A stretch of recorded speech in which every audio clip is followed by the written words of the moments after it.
Fealty is a real-time strategy RPG set in a world inspired by the early Middle Ages. You will take control of a noble family, and it is your task to expand your domains, manage your settlements, and muster your forces. The characters in the world are your intermediaries. They can carry out your will, and just as importantly, report on what is happening in the realm. But they are imperfect. You must lead your family in a brutal world where problems are often solved through violence. Putting everyone to the sword can be effective, but so can soft words whispered in the right ear. And do not underestimate the power of coin. A city of thriving trade doesn't need its people to fight when it can pay for whatever mercenaries it needs. Hello everyone. Today we've got another very special episode for you. Today we interview Sergio from the team that is developing a game called Fealty. I hope you enjoyed the blurb I just read earlier. This was a really fun interview. I'm actually super keen for this game, and I'll be keeping up with all the updates that they release. But the game's still in. It's currently in prototype. So if you were to go play the game at the moment, it's currently on itch. Sergio doesn't recommend that. Because as it is in prototype, it's not exactly quite complete product that you would see an alpha game in. Currently, if you're to play the prototype, it's more of like since it's an RTS game, it's more so just the stuff in the background happening. You can't do much yourself as a player, but it's got like little AI tidbits and stuff like that. So it's cool. You can see stuff working in the game. It was a really fun interview. If you're a fan of games like Civ, Age of Empires, and all your other RTS favorites, you'll love this one. Okay, thanks for listening and enjoy.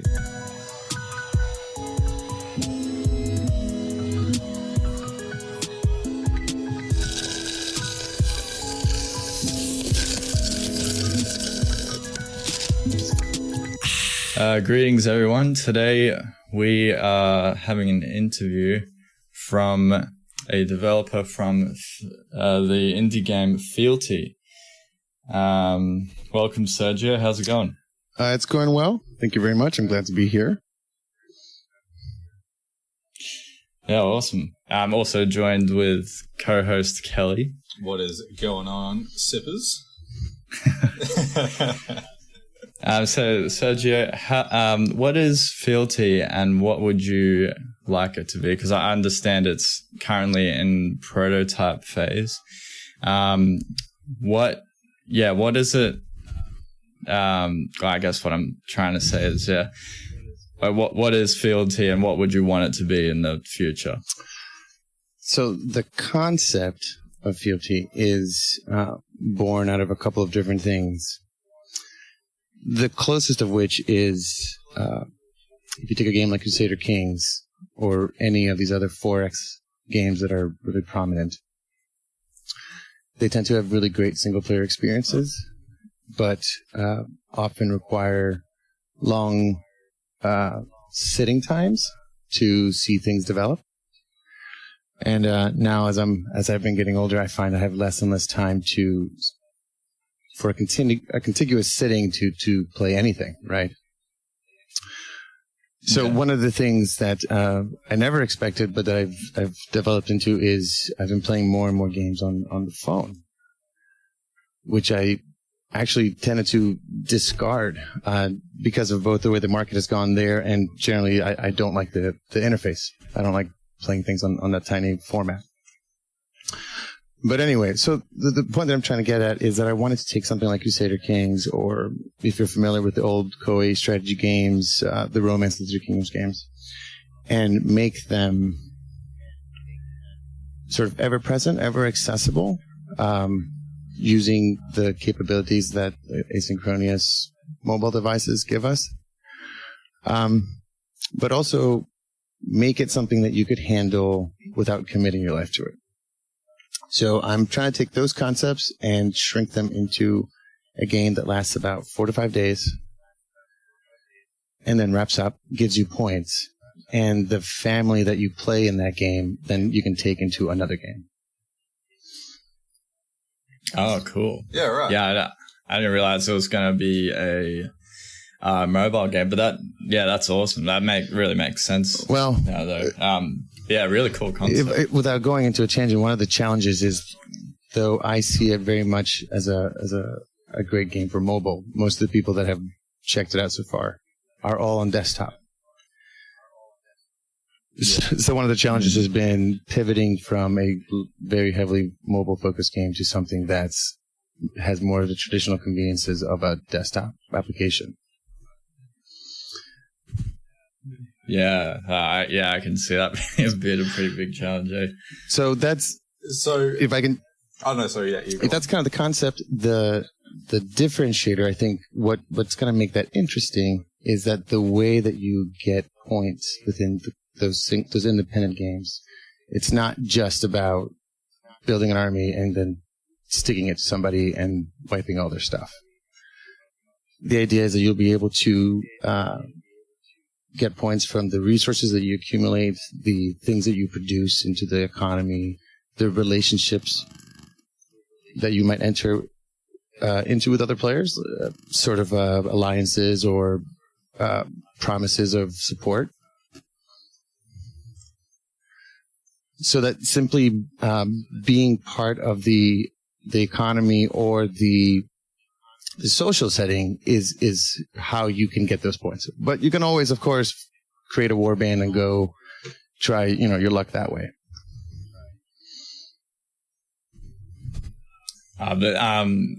Was that the combat system you were talking about? I'm sorry. I may have sort of gone on for a bit of a stretch and maybe even dropped communication. Oh, no, it's fine. What I was trying to speak to is that the way that you can get points, it's not just through combat or through warfare. That we want to reward points for the social interactions and the economic interactions that players take amongst themselves. Yeah, okay. Yeah, cool. So basically most actions a player will make, they'll be earning points from, as long as it's contributing in some sort of I think that's a good high level way of putting it. Yeah, cool. No, that sounds awesome. I like it. So I guess, like hearing that, how would you sort of explain, or where do you think the game currently sits in its current build or its current state?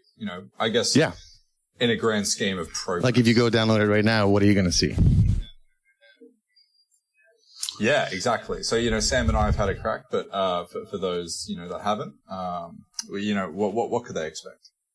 Well, if you go see it right now, depending on how far you dig into it, you're going to see I think a decent presentation, and then kind of starts to fall off the wheels a little bit as you advance and run out of content, because there isn't much.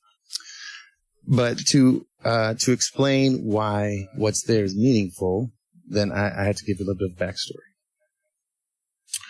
So this idea is, like so many indie projects, has been floating around for a long time. And and so I've taken multiple cracks at it in different ways. And each time I learned something that I did, I did something wrong that ultimately made it just an unbearable thing to continue with.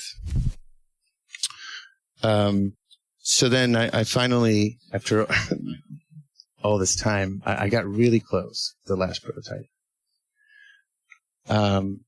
And then I realized that there were some fundamental things that were wrong, and I thought that the reason that those went undetected was because I was working in secret.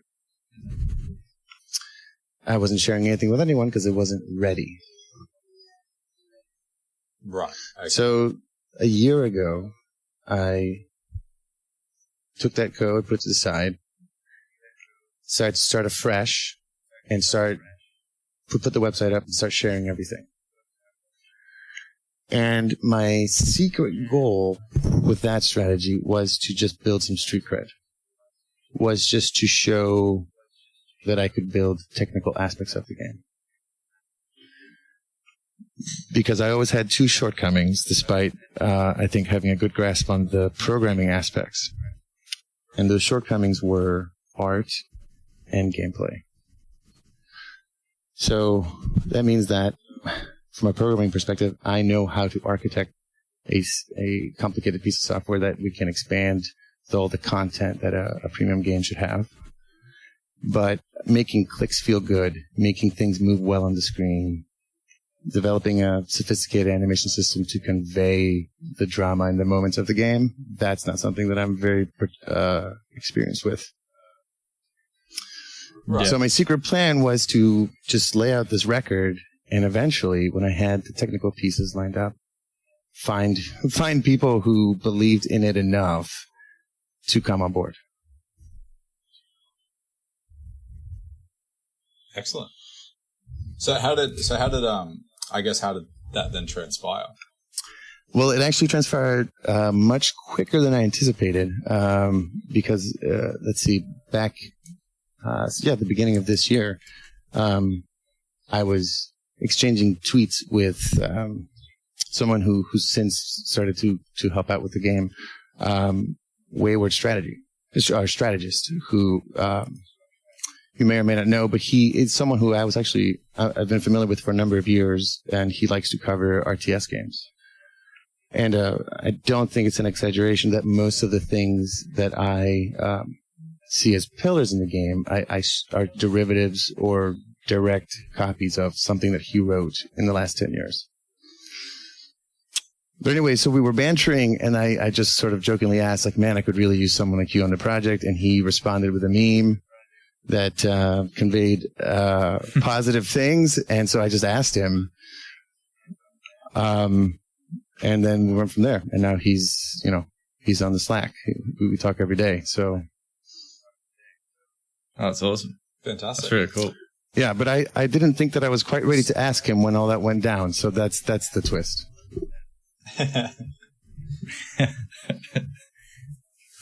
Oh, that's really cool. How many people are currently on the team? I realized I didn't actually answer your question, and I would like to. So anyway, if you went and download it right now, the coolest thing about the game that is actually invisible is that the simulation tracks the changes to the game state in a way that can be applied and unapplied.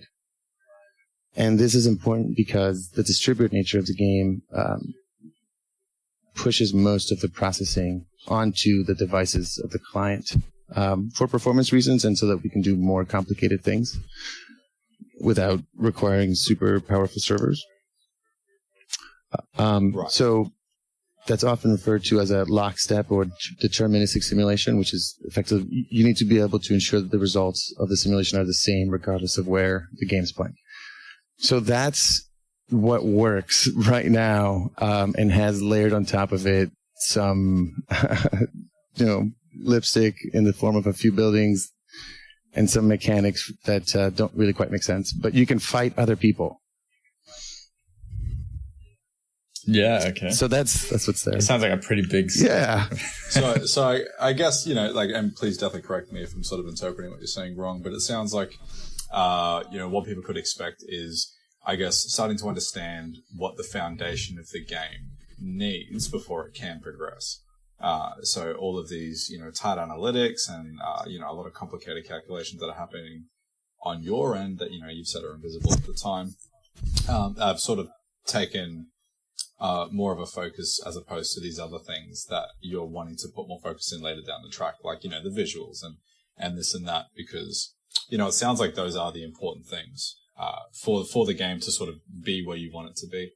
Yeah. So the piece of wisdom that's sort of driven a lot of this process is, that I think is great, is you don't want the game to look better than it plays. So the emphasis has been, right, because there's many games that look horrible but people love, very few that look great but the gameplay is horrible that people talk about, right? So the focus has been on building all the ancillary support around the core tech, which is what a lot of folks don't realize goes into a game, because the game is really three pieces, which is one, the core engine of the simulation. Two is the content, right? All the speech, all the animations, all the art, the sound effects, the events that happen, the commands you can give, etc. And then the visualization of all that stuff, which in this case is the Unity part of the game. But that's only a third at most of the work that we're putting together.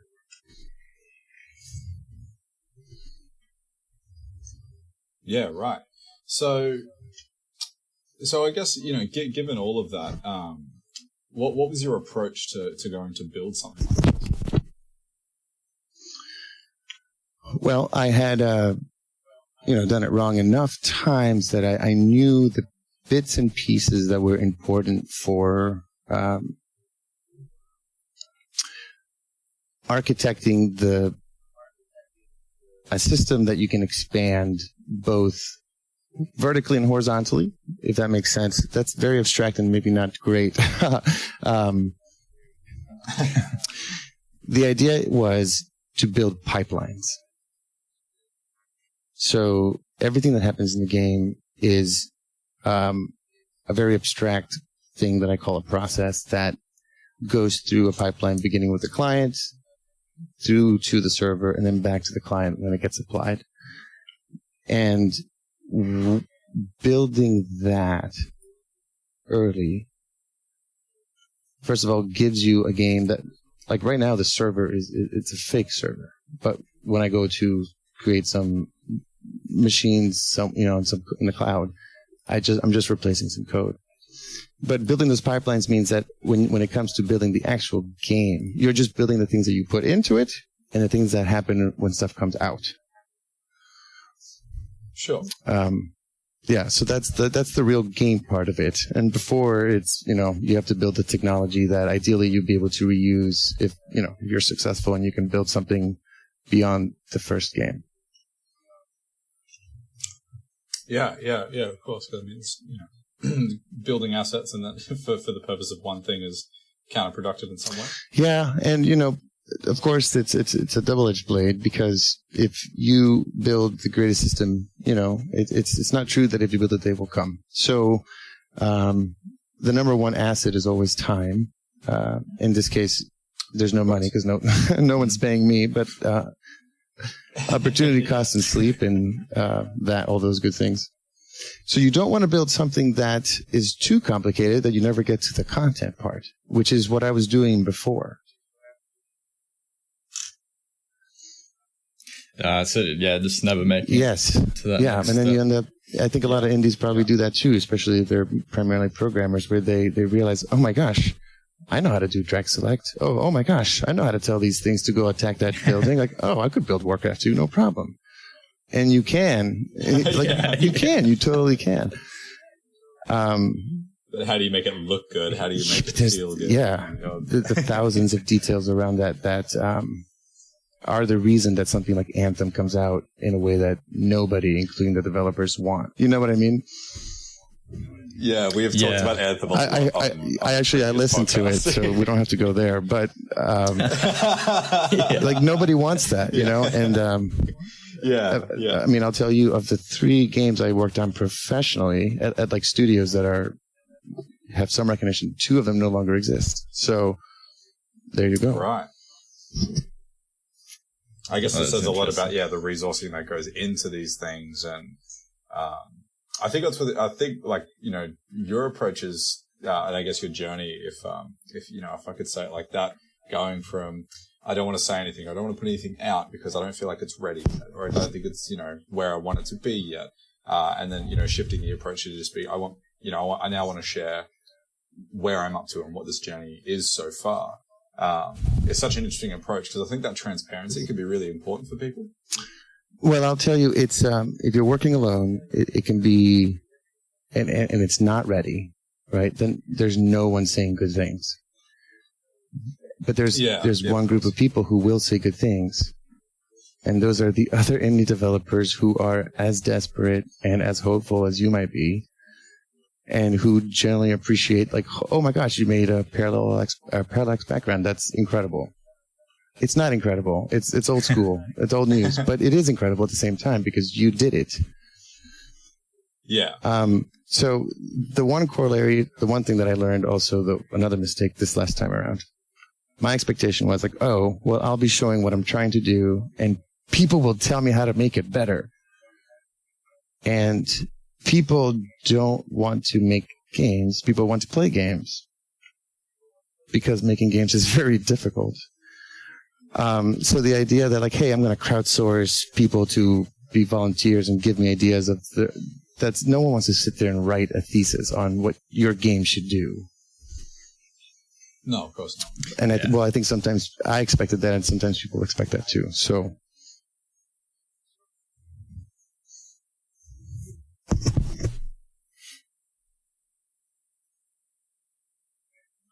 Wait, did someone's mic cut out? Oh.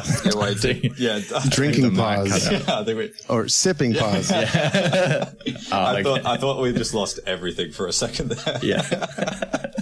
I didn't know I was supposed to talk so much. Sorry. Could you just repeat that last thing that you were saying? I wasn't sure if we could. Just the tidbit that it's good to share your progress, but don't do it in a way that's constantly telling people, like, hey, how do I make this better? You can ask for feedback, but just share your progress and realize that you're the one that has to make it better. Yeah, of course. And I think it's what you've just sort of provoked a thought for me at the moment now. It's like, exactly as you said, people don't want to make games, they want to play games. And they want to play games how they expect to be played. And, everyone's expectations are different, and you can't meet everyone's expectations or, what they want. You can't please everyone. But an interesting point is, that feedback and sort of encouraging that criticism can be really good because, I think sometimes as, when you're creating anything, whether it's, a video game or a song or, whatever it is, it's important to sort of, hear what people want and then try and interpret that in what is the technical way that it's not their job to understand. Yeah. That you put that very well. And that is the only and secret formula. That there is no secret formula except doing that.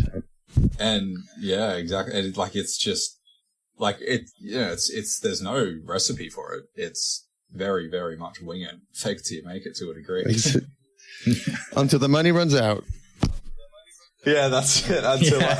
Until there's, until I've maxed out the 24 hours of the day.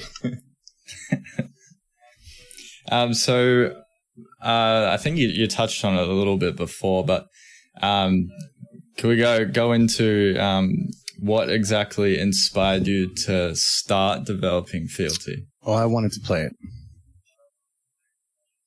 You wanted to, okay, cool. Yeah. That's such a really cool way to look at it. It's like, I have an idea and I want to play my idea. Yeah, it's really stupid. You don't realize how much work you're going to have to put into it. Yeah. Oh my God. Yeah, it's a task. It's a feat and a half. But I guess there's nothing more motivating than that, really. I guess like just making a game that you want to play. Yeah, that's probably the most motivating thing there is. Well, I'll tell you. You did ask how did it get started, and that's an important distinction because since then there's other motivations. Because it's become a less idealistic journey and more of a pragmatic one. And sure.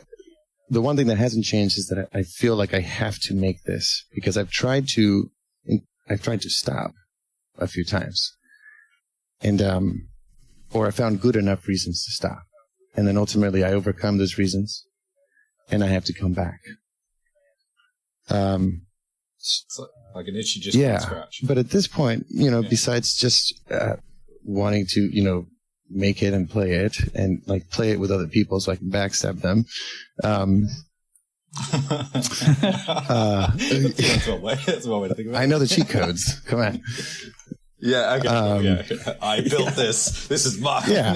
So, but now that I've invested so much into this whole pipeline architecture I'm telling you about, like, I would just love to keep doing that and feed in just being able to, I have so many ideas. And so now it's almost like I know I can't chase them all. So I have to just see which ones I can realize realistically, and then see if people are interested. Yeah. Yeah, and I guess you will never know. Right? That's right. It's like a borderline impossible assumption. It's like, as much as you can like your idea, or you think your idea is cool, or you think it's different, will people like it? And there's only one way to find out. And I guess that's where the passion drive sort of comes into these projects. Yeah, and when one person, I'll tell you, there's besides my regular duties as a day job and husband and father and all those things, the two things I do the most are work on Fealty and think about quitting on Fealty. No joke. I mean, it's almost a daily thing because it's the road. There's just so much to do. But when one person will say like, "Oh, hey, I played and I saw how this part might work," and that part is not in there right now, but they saw the hint. And that will fuel me for about a month. Yeah, one person, there's your motivation. Yeah. So I mean, I think that's really cool because working on something solo, and and as you said before, you've introduced other people are now working on the project with you. But yeah, I guess it could become potentially quite isolating if you'd agree. Yes. Working on something like this, and then is my time worth this? Or what am I doing? Like, am I wasting my time with this? And then, for that one person just being like, hey, this is cool. And he's like, oh, yeah, no, it is cool. I remember now. Yeah, and it's not your mom, so. Yeah. But isolating is a good way of putting it, I think. And in fact, few people that I know of in my, my regular life really have any appreciation whatsoever for the effort, Sure. So, yeah, that's a good way of putting it. I mean, you could boil down someone putting time into anything to a degree in that thing, and we won't go on a big tangent about it. But anyone that spends time in something that they are passionate about or appreciative of, even if it's something like pottery, it's like someone who doesn't understand it or isn't interested in it or isn't passionate about it will not understand the effort or time or skill that goes into something like that. So that's an excellent point, and I imagine for folks particularly like musicians or perhaps like poets, that it must be even harder because there's nothing practical about that. If you want to, but if I'm doing programming, at least I'm doing programming, right? Yeah. So kudos to them. It's math, Yeah, it's such I'm sure we could have an hour conversation just about the whole idea of that. But it sounds like it. Yeah. So I actually wouldn't mind just sort of poking the bear with regards to the team. So how many people in total have you got sort of working on the project right now? So I feel like every answer has the same caveat. I have to tell you a backstory. That's more than fun. Feel free. Okay, so I have 4 siblings, and at some point in these 7 years, I've engaged some of them. At some point, all of them. One of them is actually an incredible pixel artist, and another one, the other 3 were like testers, and one of them's a musician. So the music in the game was done by one of them, which is actually pretty awesome.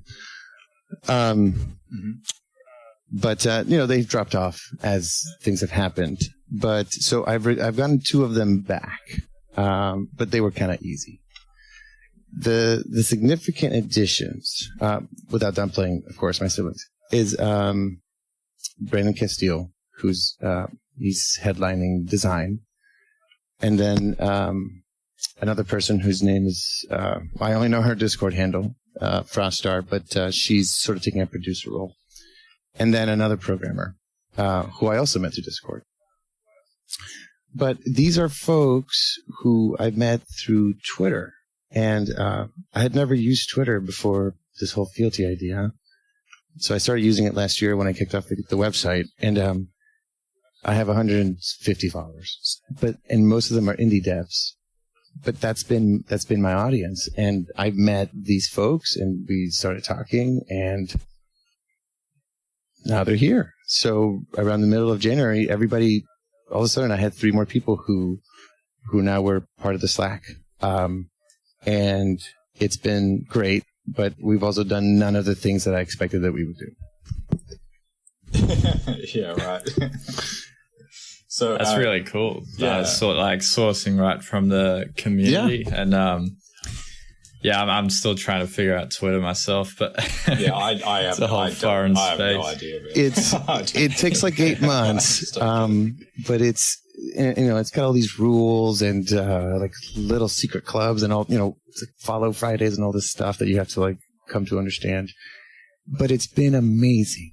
If Fealty goes nowhere, if nothing else happens, I'm just glad that I went on Twitter and became part of this group of people.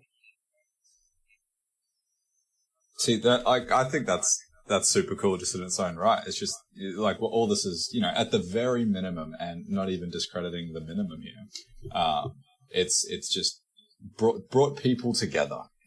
That's without sounding cheesy, and that's the part that really makes it worthwhile, right?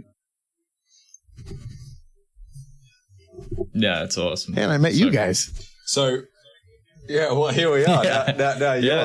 Now we're trying to argue about, not argue, but figure out time zones. Yeah. You're talking to a couple of kids from Australia. How awesome.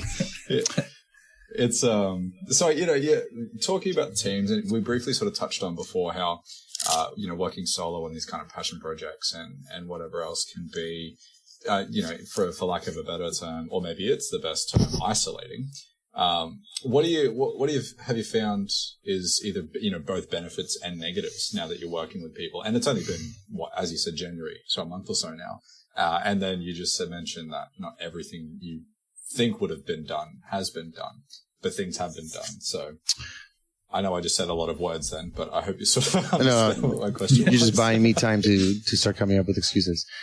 No, so I was hoping you would ask, because that was a teaser, a bit of a teaser. I expected, like, hey, if you look at the game in November and you look at the game in December, I added a bunch of stuff. So if I get a designer to go over all the numbers and make them make sense, and then I get an artist, and then I add a bunch of features, then by March, I'm going to have diplomacy, and I'll have families, and I'll have diseases, and all these things. Yeah. But the last month and a half has been just setting up internal tools and documenting and throwing around what does it mean to be a serf. Sure. The only real progress to the game, besides the combat visualization, has just been just improvements to like how it loads this or that, but nothing new from a gameplay perspective. Well, I guess you think let's hypothetically think about developing Fealty as a job, right? So you've brought on new employees, and those employees need to be trained in their roles. And by trained, I guess in this context, it's understanding what the concepts are and what the game's meant to be or what it looks like, and then new people means new ideas. So I guess you sort of just really, it sounds like for finalizing, I guess, a foundation to actually build on. Again, that isn't, from a solo perspective, and is now from a team perspective. Yeah. So, there's actually been a couple other folks, who expressed interest in the project that I said, sure, here's the code. What do you want to do? Who, ultimately bowed out. And, that's important. I did not remove them. But they ultimately thought it was too much, or it was just too much work, right? Sure. And they generally, or I wasn't available enough to help them understand something, which is a valid concern, but one that I can't do much about. Mm-hmm. So, ultimately, if you're going to do something distributed, like we're 100% distributed, you're going to need folks who are hungry, right? Who can solve problems. So one of the things I lay out, I don't demand people. So one of the rules that we have for our Slack is I don't demand anyone contribute anything at any point in time, but we try and have checkpoints for things, and things, if no one's objected to something by that checkpoint, then things have to slip forward, right, to progress. Sure. Get the Trello boards happen. But I have my own availability problems, so I want everyone to have that same expectation. That, like, I'm not going to comment something and expect everyone to respond right then and there, right? So we talk about things for a few days. Yeah. But I'm available, so you have to be available. Yeah, exactly. Right. I'm just grateful that these people even listen to me. But yeah, sure. But you need to have the wherewithal to open a Google tab and figure something out. Whether you're the artist or a designer or a programmer, I think if you want to be part of a project and you want the project to live, you want to really contribute, you have to input more than you're taking out, right? So, of time, because if I overall have less time, then I should just keep doing this by myself. It's like you got to be the leader, or lead the way. Yeah, but I can't drag people along. I can just give them the direction and empower them.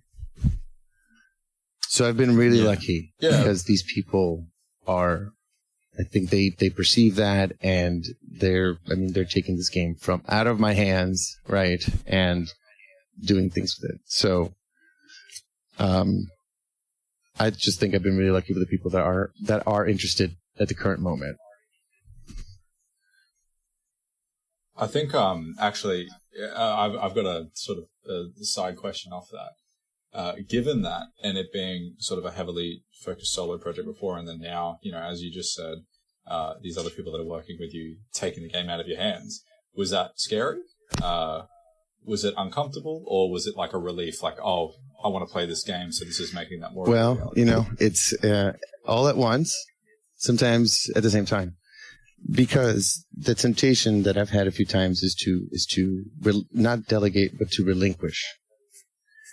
And if I realize that if I relinquish too much, then we don't have the direction that we need. So there's this fine tug of war between leading and empowering that you were talking about that manifests particularly in this, where, you have to still provide direction while leaving the door open, as these tasks are being discussed and performed. Yeah, it's like, you're still ultimately the vision for where this project goes. So how do you, maintain that, but also encourage this level of, like open door policy? Yeah. So again, I think in this case, I probably overcommit. That's how, over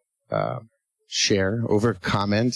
I'm constantly emphasizing that I want all ideas so that, I'd rather kill 50 ideas than just listen to 3 good ones. You know what I mean? Sure. Yeah. Of course. But realizing that you still have to lead the thing and steward the vision. But I think in this case, it's also been fortunate because as we're discussing things and somebody might take a swig and something and say like, oh, it'd be great if we had this feature. And then I'll say, oh, that's great because that's a feature that was in prototype 4 and we're definitely going to bring that along. So you're thinking along the right track. So people just seem to get it. That's good. It sounds like you've sort of universe has thrown a bone there. Yeah, it's always naturally just coming together. That is what I'm afraid to admit, but that's what I think. And I'm very excited about 2020 and hope that I think my biggest challenge will be just taking advantage of the opportunity that we have. Oh, yeah. The opportunity's here. Seize it. Seize the day. That's right. Diem, right?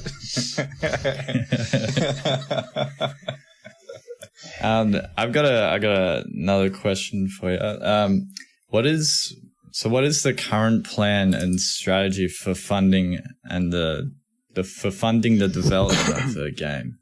Are are you the sole funder, or are you currently looking for publishing, or maybe a Kickstarter or something of the sort? So we're currently on version 0.5, which is before early access, if people even know what that means anymore.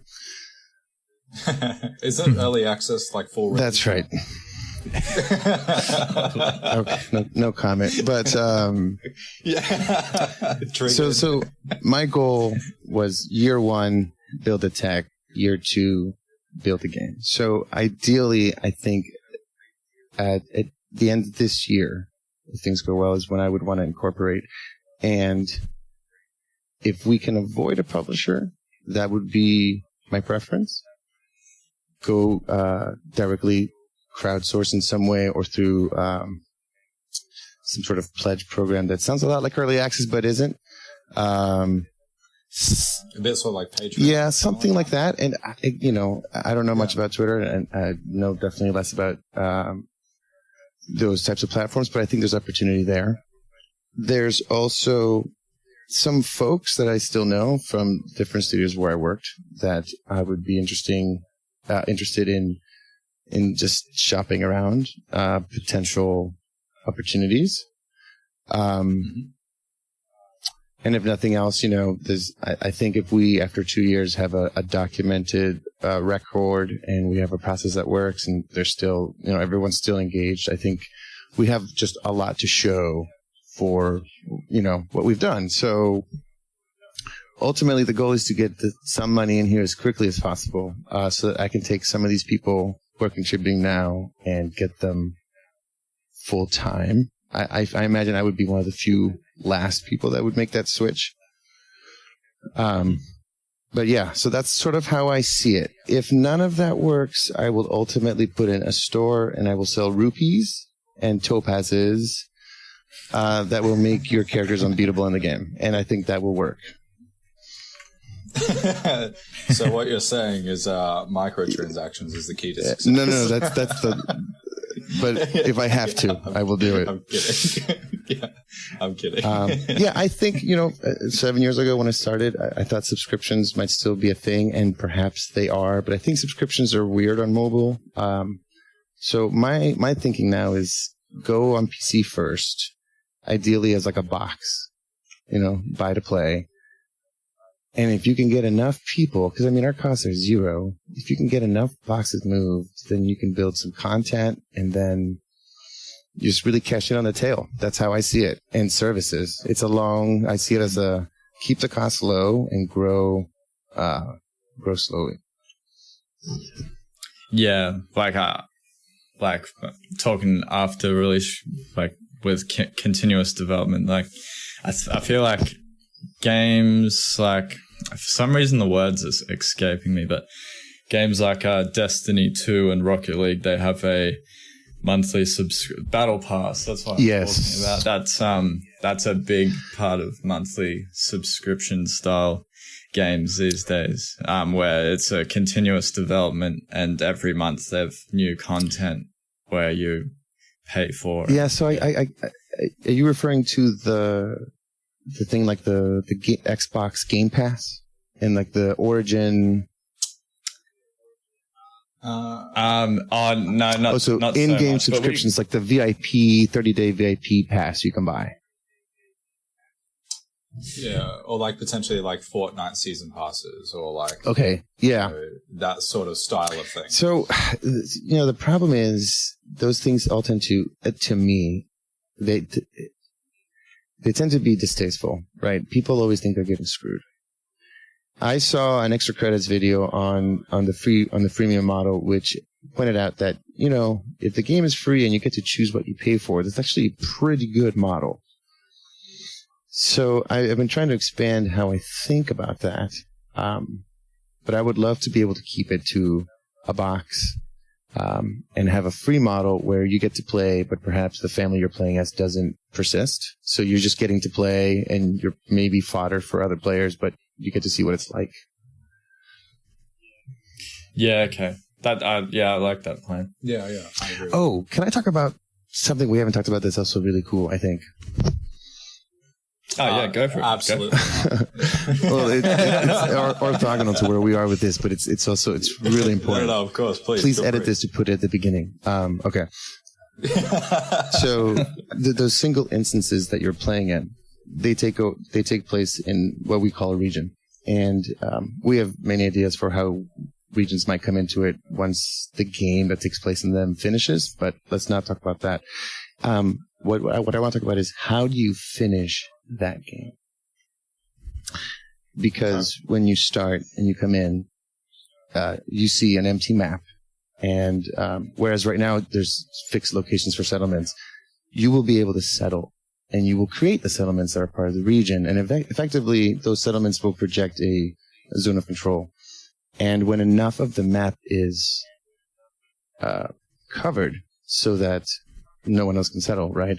Then it's a question of one player has to achieve control over, say, 80% of that region. Either directly because they control all that territory, or through people that have bent to the knee to them, become their vassals. And the reason that matters is because once the game is over, that's when you get your points.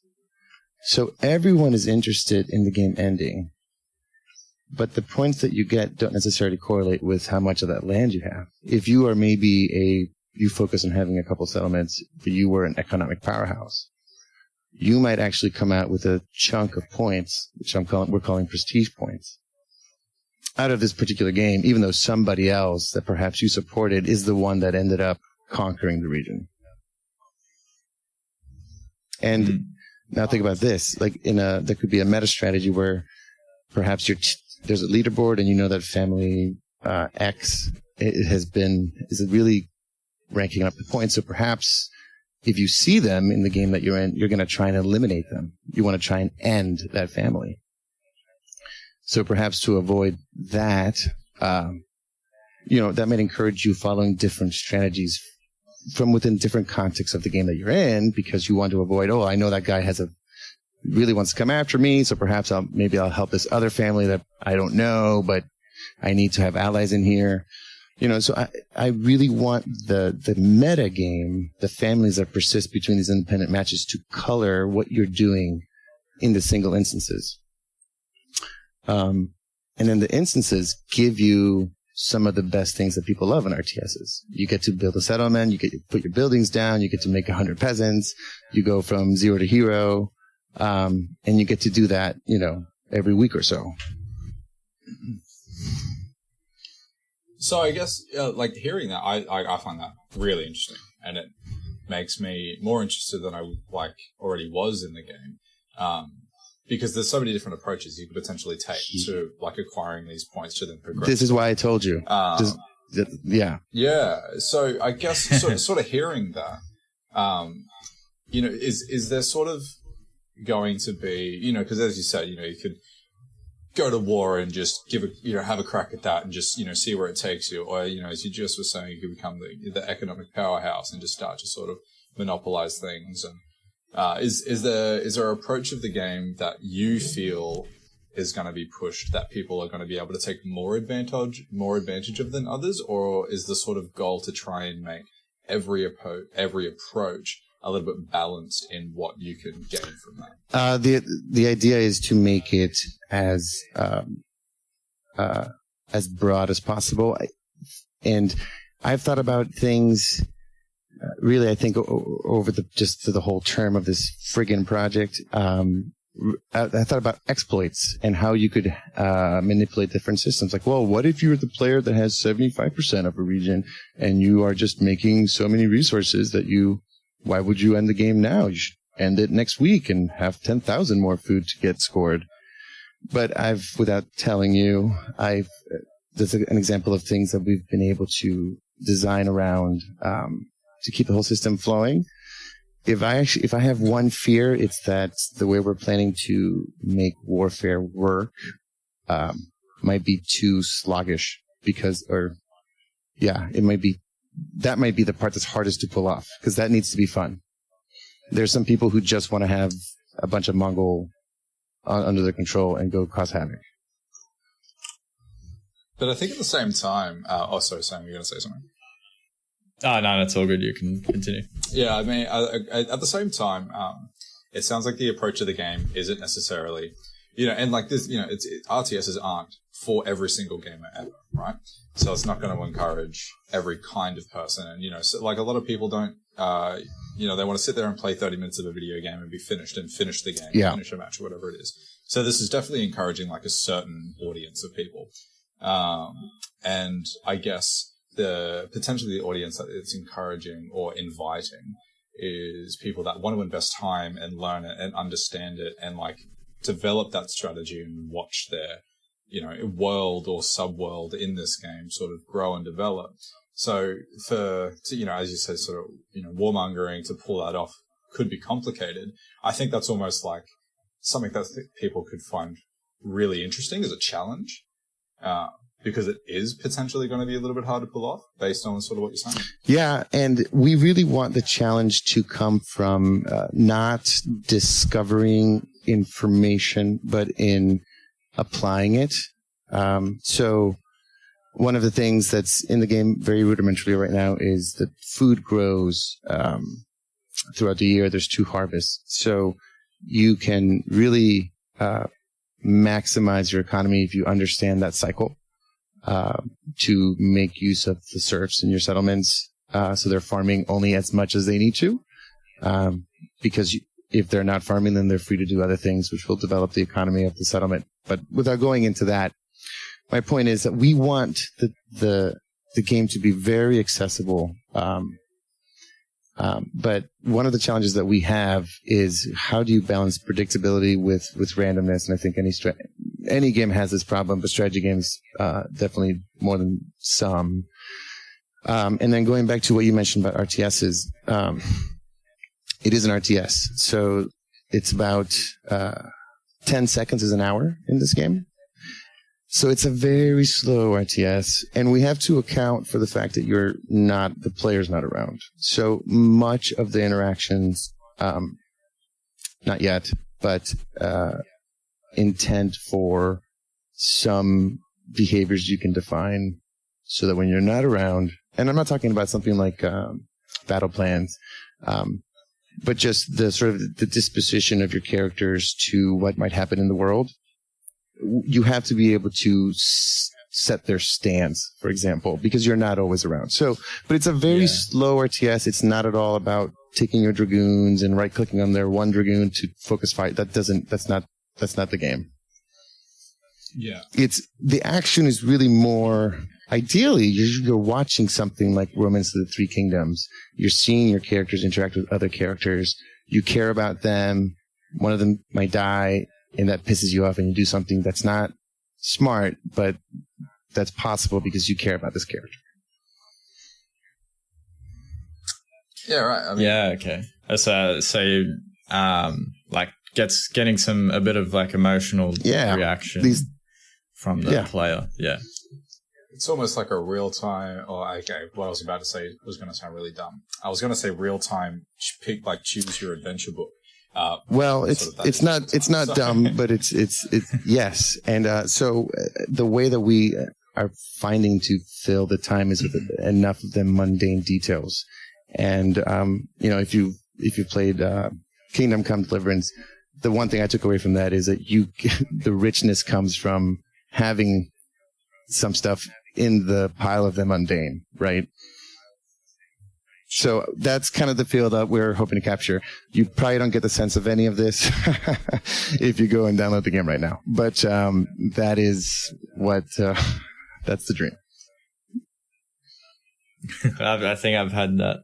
I think I've had Kingdom Come Deliverance sit in my library for ages. I might have to play it now. But you definitely should. Oh, cool. So, no, there you go. Shoot for it, dude. Shoot for it. No, I think I was jumping ahead for a second. I think, I mean, we've obviously unpacked a lot of what, where Fealty has come from, what it currently looks like, and a lot to do with where you want it to be. But I guess, if we could, let's summarize, what for you, or if you want to speak sort of collectively for your team, what does success of Fealty look like? I think success means that we can have, this is going to sound really trite, but I want someone that played King's Quest games to want to play this game. Someone that played The Sims, someone that plays Total War, somebody that played Age of Empires, somebody that played Settlers. I want all of those people to find Fealty, join it, and then find meaningful ways to interact and like create this world that's going to be a blank canvas.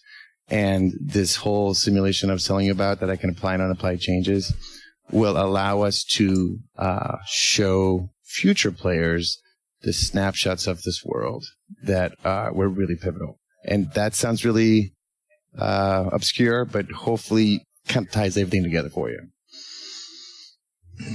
Yeah, so I mean, it just sounds like you just want to build this, like, yeah, you know, you're really hoping to build this monstrous sort of like digital community or world within a game. I think that's really cool. Yeah, so like 6 more months, and then like we'll be done. Yeah, simple as that. Can I just say real quick? I have a big history of playing Civilization 6 and 5. Whenever I start playing the game, I lose days of my life because I cannot stop playing, and I have to uninstall it. And hearing the concept of your game, I'm getting a fear back where I'm going to end up losing days of my life again playing your game once it's fun. Well, so to answer your fear, but maybe it's I don't know if it will. the idea that I had years ago. The initial pitch was, we don't need to be like the number 1 game that everybody plays. We need to be like the number 2 game that everybody plays. So ideally, you are losing sleep because you're so caught up in what might happen with Lord Rolf over the settlement of Windermere, but you're not like glued to the screen. Okay. That's the magic sweet spot. Because, from what I've been hearing, there's a lot of gameplay based around passive. Asynchronous. Passive gameplay happening. Yeah. Actually, I have a really quick question that's come up in my head it popped into my head before and then I forgot it. Now it's come back. Okay, but this has been very one-sided. I haven't had a chance to ask any questions. I'm kidding. I'm just kidding. No, I'm just kidding. I'm just kidding. Oh my God. Not at all. I thought we were under fire for a second. No, please ask me your next question. I'm just kidding. Oh, that was very good. That was so beautifully executed, man. That was so good. You were explaining before that a lot of your approach is to sort of try and tackle that desktop market. Just due to convenience and, you know, it's sort of a more accessible when it comes to the gaming community and those things. And then the game itself sort of being that, you know, as we're just talking about that more passive approach and a mobile approach, how do you find making that transition? So like sort of developing something to function on a desktop and then move to sort of like a more condensed format. Do you have sort of like a plan there? Or? Yeah. So I want to talk about that from a technical perspective and then what my strategy is towards that. Not the technical, but towards how do you handle the multiple platforms? Because people have tried this and it's failed. I learned that there is no easy way. So I think you ultimately have to commit to building a proper UX for the platform that you want, or don't do it. So that's the easy answer there. Yeah, it's complicated regardless. Regarding the platform preference of folks, my secret strategy that I'm not going to tell anybody, but this is what I'm hoping happens, is we'll build an excellent platform, an excellent desktop game. People will see it on wherever and be like, oh, that's an excellent desktop game, and I love desktop games, so I'm going to play it. And then they learn, like, oh, I can play online in a persistent world besides just playing by myself on my desktop. Oh, and I can just log on my phone, so I can check my messages. So I'm hoping that even for folks who don't like mobile games, that at least the mobile client be just a way for them to make sure that when, you know, the cows, the poisoned cow bodies are being launched by a trebuchet, that they can respond. You know what I mean? Yeah. So that's kind of how I see that. So still going PC first. And then along with that is rather than going into the full-blown multiplayer, I think what we're going to do first is because we need to have a strong single player, and we want to have a strong moddable engine, which we have just inherently. But those are two things that we think we need to survive.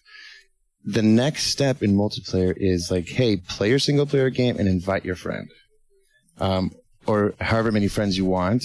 And it doesn't mean that they have to be friendly, but you limit the audience that you're going to interact with.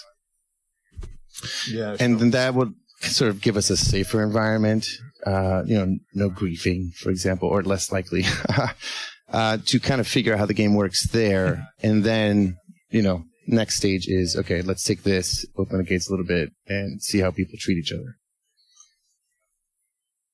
Yeah, okay. So it's, as video games go, and I guess the concept you're sort of trying to push and develop is trial and error. Oh, and it's going to the very important technical concept here is that in a single player game you can pause. So the phone game is less important. Yeah. And if you're playing with your friends, it's also much easier for me to say, okay, you guys can control the speed of the game, so you can only play it on desktop and get away with it, and the game's on pause while you guys, you know what I mean? So I can cater to those players by tuning the technology, effectively just not running it. But if it was a live world, I can't do that. No, of course. So you have touched on it a bit earlier, but in case there's anything else you have left out, what's the plans for Fealty moving forward? Have you got kind of a roadmap for it drawn out or anything like that? So we do have a roadmap, but there's one big change, which is we are going to probably sit on releases for 3 or 4 months, and then try and get something that's much more rounded and closer to an alpha, rather than taking incremental steps. We're going to try and make a leap. Sure. With everyone's sort of burst of effort, and then we'll be in place to gather more metrics and really start testing retention, which, as you may surmise, there's not much to it right now. So once we need to sort of take the game and have a few more of these concepts in there so you can actually start to see these interactions take place. Yeah, fantastic. And it makes a lot of sense. It's kind of just like, you can show little bits and pieces, and here's a new sort of system you can sort of start to take advantage of. But there's only so much depth to it, and then taking that 3-4 month plunge into all in, let's sort of patch the game to a degree, and introduce a lot to explore, and then a lot of data and information to analyze, and then focus that next release on the information acquired. I think is a clever approach. Well, I'm glad you say that, but and I'm glad to you it seems obvious. But originally my take was a little bit different, and so it was actually the team that ultimately said, "Hey, why are you in such a rush to do this or this or this? Why don't we do this properly?" So that was actually an instance where I was corrected, and I think we're better off for it, and I'm much less stressed. Yeah. But ultimately, if you think it's obvious, it means it's the right decision. That's why I'm glad that you said that. Oh, and the thing is it's my input, my opinion, and my thoughts is just as much as anyone should be taken with a grain of salt. But I think I'm a data person myself, so I think more information to unpack is important, or I guess more meaningful. But at the same time, it's more important to sort of focus on analyzing information you want to analyze rather than just gaining all the information you can with no sort of foresight into what you're going to do with it. So, obviously what this looks like for you potentially is, you implement these patches or, introduce these concepts, and you forcefully or meaningfully implementing new things into the game for people to experience, to then analyze their reactions or feedback to those things, and then either decide whether or not the original idea or concept worked, or if it didn't, and then adjust accordingly. Yeah, and then somewhere there's the dollar bills at the end of that, right? Yeah, well, I mean, hey. I only want them so I can cure world hunger, so it's a good cause. Okay, so we'll title this "Buy Fealty, Cure World Hunger." That's a very good subtitle for your game. That really is. So, did you have anything else specific that you feel like you haven't spoken about the game or you wanted to talk about? Whether it's, the game itself or development strategy, anything. Oh, frankly, I feel like I've said so much already. There are things I want to take back. Can we do that? With the power of post-production. Right. No, I feel like I'm pretty happy. Our conversation's been rather natural. So I don't have anything to throw in. Of course, I want to have a time machine so I can tell you everything that happens. But now I just have this sense in my stomach that I have a whole bunch of work I have to go do. Because I promised these two guys from down under, Yeah. These guys in Australia are going to be hanging out for it now. That guy wants to lose days of sleep on this game. Exactly. Yeah, I'm banking on losing half my life to this game, so that's very flattering. For it. I guess on that note, how can those of us listening support you? Apart from obviously following the game, providing feedback, what does support look like for you? Outside of the dollar bills. No, that's a really good question, and I want to give you an answer. And I think,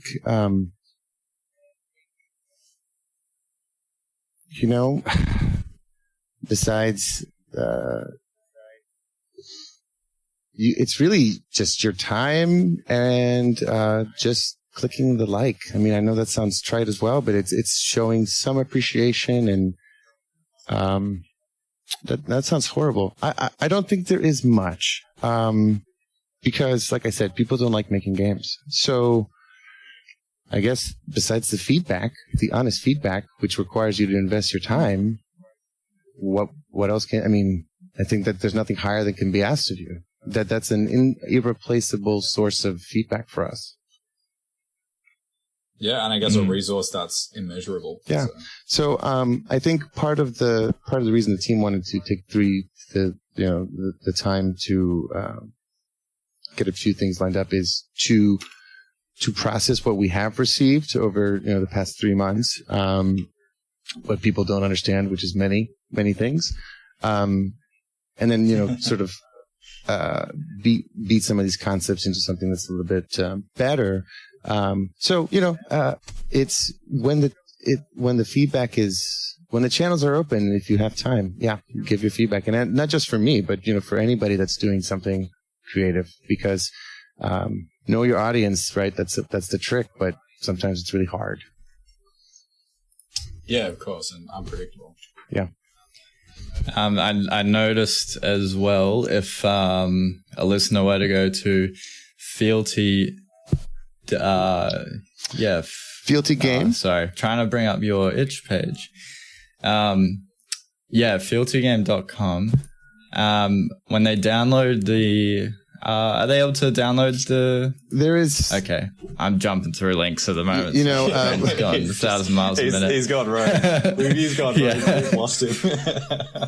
So if someone goes to fealtydev.itch.io/fealty, when they download the prototype, there's a feedback button in the game currently. Oh yes. Yes. So it'll probably direct. But at this point, if you've heard anything that sounded interesting to you, full disclosure, don't go to any other websites right now. Don't go play the game. Just wait. So maybe by summer or fall we have something, and that's when I would want everyone to come pay attention because what's there is frankly very embarrassing. So I would just want everyone to come around for the next wave when you get to see the fruits, not just of the code that I wrote, but everything we've done to make it look better, to be a more cohesive experience, and all the features. So for now, just don't forget about us. Fantastic. I think that's a good approach. Yeah, it's just, here's our proof of concept. Just don't touch it. Yeah, it's yeah. I think it'd be awesome to have you back on once you get to that point as well, like touch base and talk more about the game and talk about how far you guys have gone. I would be honored. Like, and I was listening to some of your other episodes the other night, and you know, one of the things that I sort of realized and got a kick out of was that I'm, of course, excited to talk about what I'm trying to build with my time, but you guys are also investing yourselves into this thing. So I was glad to, you know, be part of your show, but also to be able to talk about my game, for both our behalves, you know? Yeah. So I would have. Yeah, we'll scratch your back. Yeah, no, so I would just absolutely love to, you know, talk again whenever the time's right. And we're kind of on this journey as, you know, builders of things. So absolutely. Yeah, I'd be honored. Oh, awesome, man. Thanks so much for taking the time out of your evening. I believe. Yeah. Yes. Time zones are confusing. Yeah, the time zone thing with these is really that is definitely something we're going to have to get well, now you get all the programmer jokes about dates and time zones because it's the worst. Yeah. But no, thank you very much, so much for coming. Yeah, no, really appreciate your time. Sergio, I hope that I pronounced that right. And yeah, go give the, I mean, actually, no, as you just said, don't go give the game a sauce. Yeah. Leave it alone for a while. Give it away. Just listen. Come back. You know, Sam and I would say if you have an interest in the game, just make sure that you subscribe to Nerd Sip so that the next time we get to talk, you know that it's ready for you to come take a look. Yeah, fantastic. Ooh, look at that. The little plug in the play. Perfect move. That's it. Perfect. So yeah, we'll, Sam and I are obviously very interested. You know, we're going to keep in contact with the guys and, you know, Sergio developing Fealty. One, because we're keen, and two, because, you know, let's have a chat again. So follow us, follow this. We'll keep you posted. He'll keep you posted. And that's it. Thanks for listening. Thank you, gents.